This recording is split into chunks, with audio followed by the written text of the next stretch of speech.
خوشخبری یہ ہے ثم تکون خلافۃ علی منہاج النبوہ، پھر ایک دور آئے گا خلافت علی منہاج النبوہ کا۔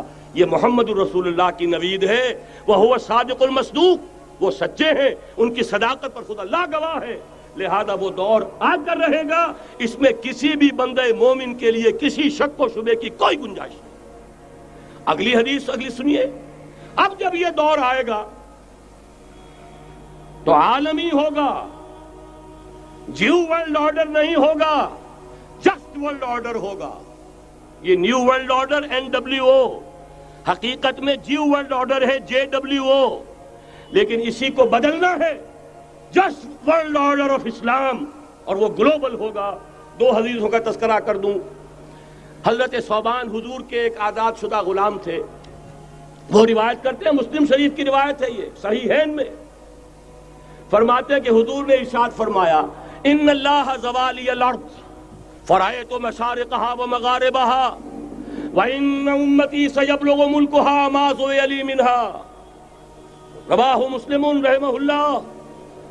حضور فرماتے ہیں اللہ تعالیٰ نے میرے لیے پوری زمین کو لپیٹ دیا، یہاں تک کہ میں نے اس کے سارے مشرق دیکھ لیے، سارے مغرب دیکھ لیے، اور سن لو مجھ سے، ٹیک اٹ فرام می، میری امت کی حکومت ان تمام علاقوں پر قائم ہو کر رہے گی جو مجھے زمین کو لپیٹ کر اور سکیڑ کر دکھا دیے گئے۔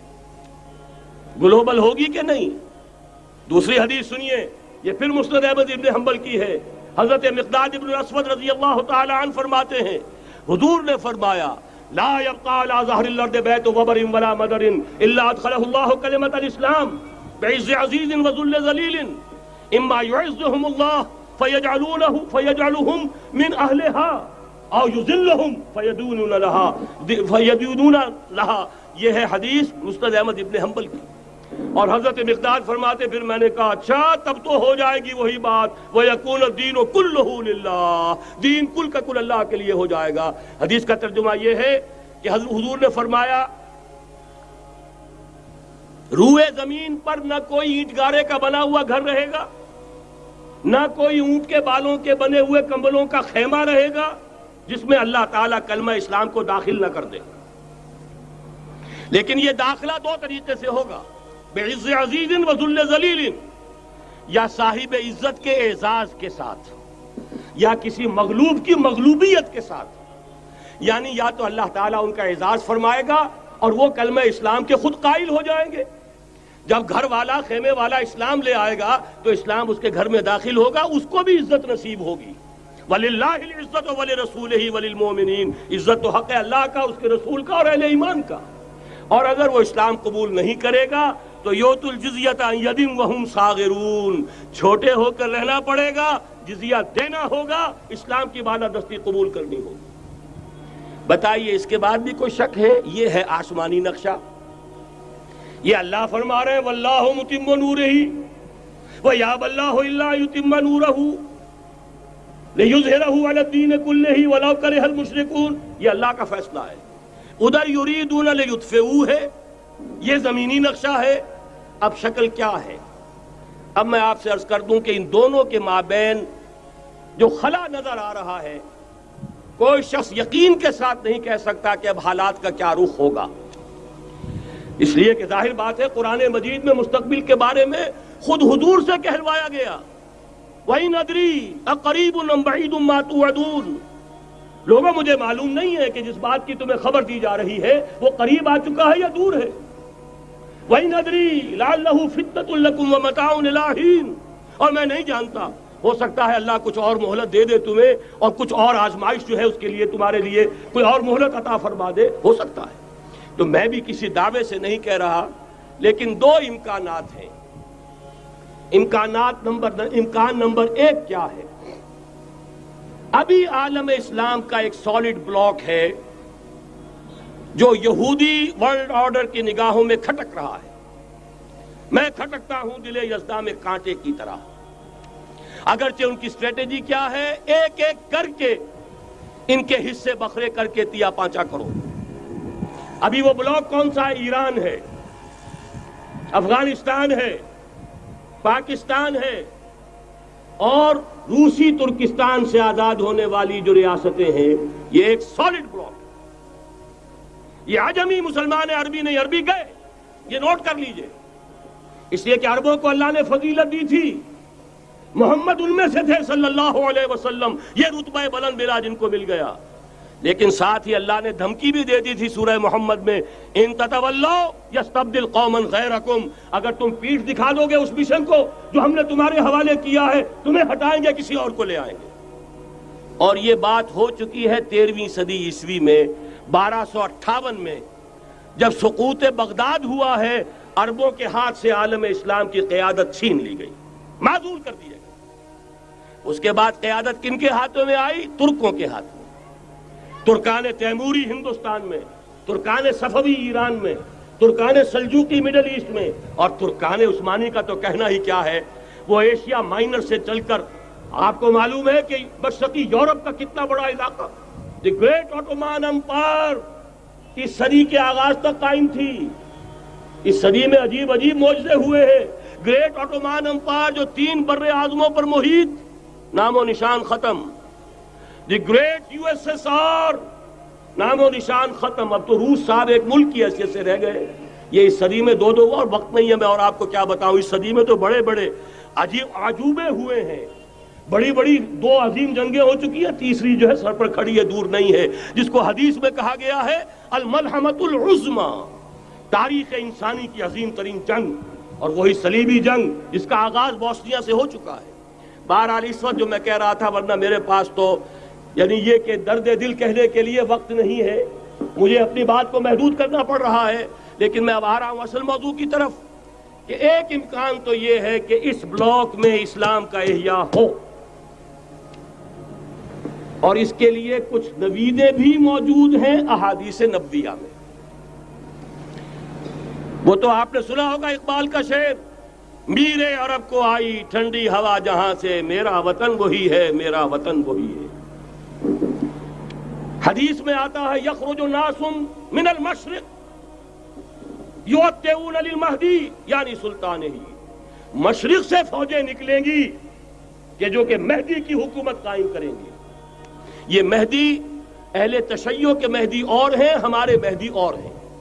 اہل تشیع کے عقیدے کے مطابق ان کے 12ویں امام جو روپوش ہو گئے تھے وہ امام مہدی ہیں، وہ ظاہر ہو جائیں گے، ابھی امام غائب ہیں، پھر وہ ظاہر ہو جائیں گے۔ ہمارے نزدیک یہ مہدی پیدا ہوں گے یا ہو چکے ہوں، اور یہ ہوں گے حضرت فاطمہ کی نسل ہی سے رضی اللہ تعالی عنہا، لیکن عالم عرب کے اندر پھر ایک طاقت بن کر ابھریں گے، باطل کی قوتوں کے خلاف جہاد کریں گے، لیکن ان کو مدد آئے گی 2 طرف سے، ایک زمینی مدد آئے گی مشرق سے، ایک آسمانی مدد آئے گی، عیسیٰ ابن مریم کا نزول، حضرت مسیح علیہ السلام جو زندہ آسمان پر اٹھائے گئے تھے نازل ہوں گے، اور در حقیقت ان 2 مددوں کے نتیجے میں پھر یہود کا قلعہ قمع ہوگا، اور یہی گریٹر اسرائیل ان کا گریٹر گریو یارڈ بن کر رہے گا، عظیم تر قبرستان بن کر رہے گا۔ اس کی بڑی واضح حدیثیں موجود ہیں، اس کی بڑی تفصیلی خبریں موجود ہیں، یہ احادیث کی کتب کے اندر، بدقسمتی سے ہماری اس کی طرف توجہ نہیں۔ ایک تو یہ ہو سکتا ہے، اسی طریقے سے ایک اور حدیث ہے، یخرج من خراسان رایات سود، اور یہ مسلم شریف کی روایت ہے، نوٹ کیجئے گا، نہیں ترمذی شریف کی روایت ہے، یخرج من خراسان رایات سود لا يردها شيء حتى تنصب بإيلیا، اور خراسان حضور کے زمانے میں آج کے افغانستان کا نام تھا۔ یہ افغانستان میں جو جہاد ہوا ہے، غلطیاں ہوئی ہیں اور غلطیوں کا خمیازہ بھگت رہے ہیں۔ یہ تو اللہ تعالیٰ کی سنت ہے جس میں اللہ نے صحابہ کو بھی ایگزمپٹ نہیں کیا، غلطی کی سزا دی ہے۔ 35 صحابہ کی غلطی غزوہ احد میں ہوئی، جہاں سے حکم تھا کہ مت ہٹنا، 50 میں سے 35 ہٹ گئے، نتیجہ کیا نکلا؟ فتح شکست میں بدل گئی، 70 صحابہ شہید ہو گئے۔ اللہ تعالیٰ نے فرمایا وَلَقَدْ صَدَقَكُمُ اللَّهُ وَعْدَهُ إِذْ تَحُسُّونَهُم بِإِذْنِهِ حَتَّىٰ إِذَا فَشِلْتُمْ وَتَنَازَعْتُمْ فِي الْأَمْرِ وَعَصَيْتُم مِّن بَعْدِ مَا أَرَاكُم مَّا تُحِبُّونَ۔ مسلمانوں، ہم سے گلہ نہیں کر سکتے، ہم نے اپنا وعدہ سچا کر دکھا دیا تھا، جبکہ تم انہیں گاجر مولی کی طرح کاٹ رہے تھے، لیکن جب تم ڈھیلے پڑ گئے، تم نے ڈسپلن کو توڑا، تم نے اختلاف کیا، تو سزا دی ہم نے۔ تو اگر صحابہ کرام رضوان اللہ تعالی علیہم اجمعین، خیر الناس بعد الانبیاء، پوری نوع انسانی کے اندر انبیاء کے بعد بلند ترین انسان، اگر ان کی بھی غلطی کا خمیازہ جو ہے اللہ نے چکھایا، کیوں چکھایا؟ ضروری تھا، آئندہ کے لیے سبق ہو جائے۔ یہ وَلِيُمَحِّصَ مَا فِي قُلُوبِكُمْ، تاکہ تمہارے دلوں کے اندر اگر کہیں کوئی کھوٹ ہے اور پاک کر دیں ہم۔ اس لیے بہرحال غلطیاں ہوئی ہیں افغانستان میں، ایک امام کے ساتھ بیعت نہیں تھی، بلکہ بدقسمتی اور بڑھ کر یہ ہے بیعت کر کے توڑ دی۔ عبد الرسول سیاف صاحب کے ہاتھ پر ہمارے پاکستان کے 7 گروپ جو تھے، انہوں نے عین حرم میں بیٹھ کر بیعت کی اور پاکستان آ کر بیعت توڑ دی۔ سزا اس کی مل رہی ہے، آپس کی خانہ جنگی یوں ہی نہیں ہو رہی، کوئی سبب ہے، لہذا یہ سزا تو ملے گی، لیکن جتنا خون یہاں پر خلوص کے ساتھ دیا گیا ہے اس کی مقدار بھی کم نہیں ہے، یہاں سے خیر برآمد ہوگا۔ اور دوسری بات اپنے بارے میں نوٹ کر لیجئے، یہ پاکستان، بچا کھچا Pakistan, what remains of Pakistan, یہ اصل میں ہے کیا؟ مولانا بہت خوبصورت انداز میں فرما رہے تھے، یہ 313 نہیں تھے، اسلام تھا۔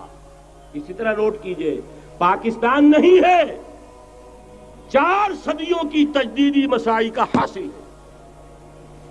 آپ نے کبھی نوٹ کیا ختم نبوت کے بعد اب سب سے اونچا منصب کس کا ہے؟ مجددین۔ سنن ابی داؤد کی روایت، ان اللہ یبعث فی هذه الامہ علی راس کل 100 عام من یجدد لها دینها۔ اور نوٹ کیجئے، کوئی بات ہے 1000 برس تک سارے مجدد عالم عرب میں پیدا ہوئے، جیسے ہی دوسرا 1000 سال شروع ہوا، الف ثانی کا مجدد اعظم شیخ احمد سرہندی کہاں تھا؟ صنم خانہ ہند میں حاضر ہوا۔ میں شیخ مجدد کی لحد پر، وہ خاک کے ہے زیر فلک مطلع انوار، گردن نہ جھکی جس کی جہانگیر کے آگے، جس کے نفس گرم سے ہے گرمی آرات، وہ پھر 12ویں صدی کا مجدد اعظم امام الہند شاہ ولی اللہ دہلوی، 13ویں صدی کا مجدد اعظم سید احمد بریلوی، اس کے خون کا امین اور اس کے ساتھ کے شہداء کے خون کا امین، ان کے جسموں کا امین، آپ کا خطہ ہزارہ، آپ کا خطہ سوات، اس میں ان کی جانیں ہیں جو دی گئی ہیں۔ اور وہ نہایت میں آپ سے عرض کر دوں، دور صحابہ کے بعد اتنا خالص اسلامی جہاد پوری مسلمان تاریخ میں نہیں ملے گا جتنا وہ تحریک شہیدین کا۔ 14ویں صدی ہجری میں شیخ الہند جیسا مجاہد اعظم کہ انگریز نے گرفتار کر کے قید بھی کیا ہے، تو کہاں؟ ہندوستان میں نہیں، کہاں؟ جزیرہ سائرس، کیا نام تھا؟ بالٹا، جزیرہ مالٹا، بحر روم میں۔ اقبال کے نفس سے ہے لالے کی آگ تیز، ایسے غزل سرا کو چمن سے نکال دو۔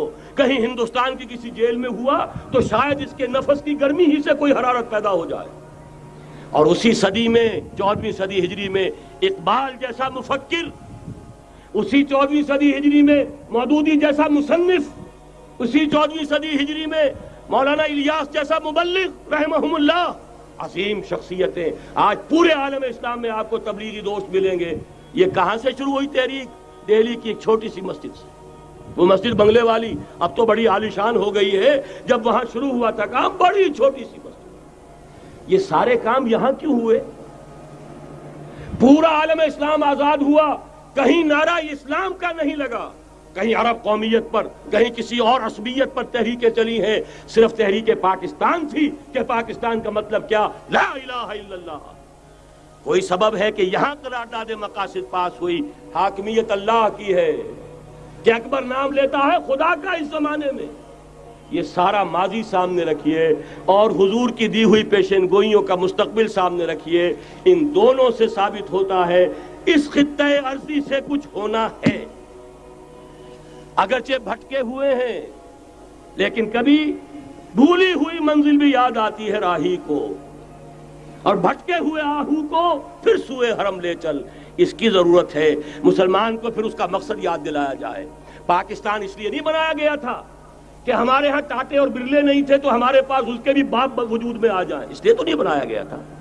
پاکستان اس لیے نہیں بنایا گیا تھا کہ جاگیرداروں کی جاگیرداریاں محفوظ ہو جائیں، پاکستان اس لیے تو نہیں بنایا گیا تھا اور یہ کہ نمازیں اور مسجدیں تعمیر ہو جائیں، مسجدیں تو امریکہ میں تعمیر ہو رہی ہیں، عالی شان سے عالی شان، اس لیے پاکستان نہیں بنا تھا۔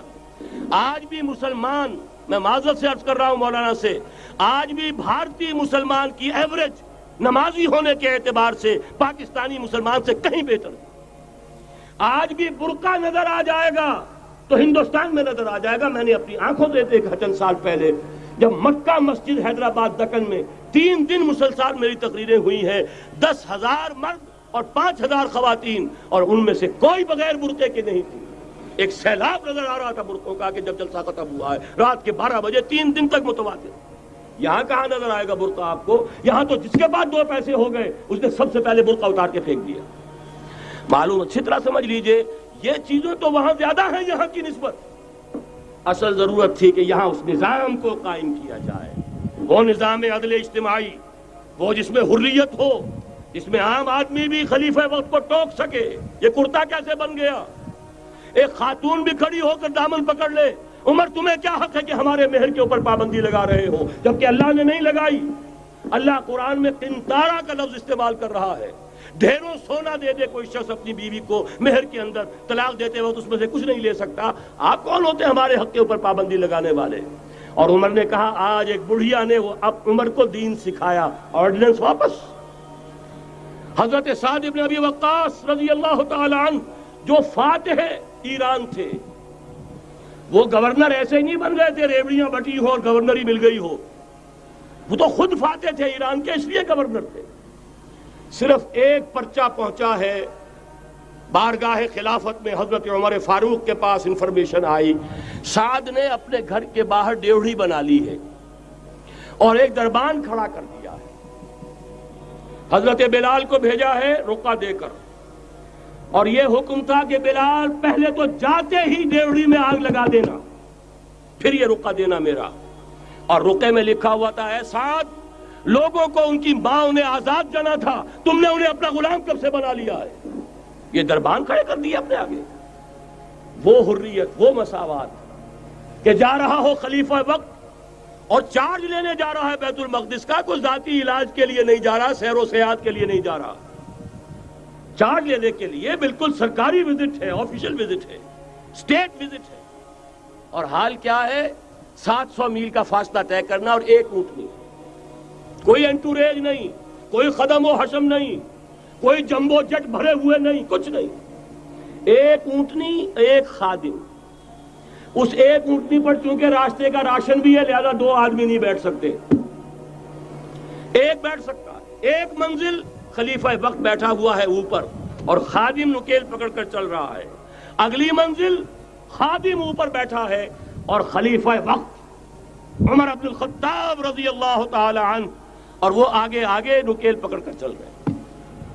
یہ نظام چاہیے آج نوع انسانی کو۔ اس کے انتظار میں، اس کی تلاش میں نوع انسانی نے کتنے تجربے کر لیے، کیسی چھلانگیں لگائیں، ملوکیت ختم کی، آسمان سے گرا کھجور میں اٹکا، جمہوریت آئی نام نہاد، لیکن وہ سرمایہ دارانہ نظام بن کر آگے سے بڑھ کر لعنت بن گئی۔ پہلے جاگیردار مسلط تھا، اب سرمایہ دار اور کارخانے دار مسلط ہو گیا۔ اس سے نکلنے کے لیے زور لگایا، کمیونزم کی طرف گئے، چھلانگ لگائی، اب ایک پارٹی ڈکٹیٹر بن کر بیٹھ گئی۔ انسان رست از یک بنتا افتاد در بندے دیگر، ایک چیز سے غلامی سے نجات پاتا ہے، دوسری میں پھنس جاتا ہے۔ اور کیوں؟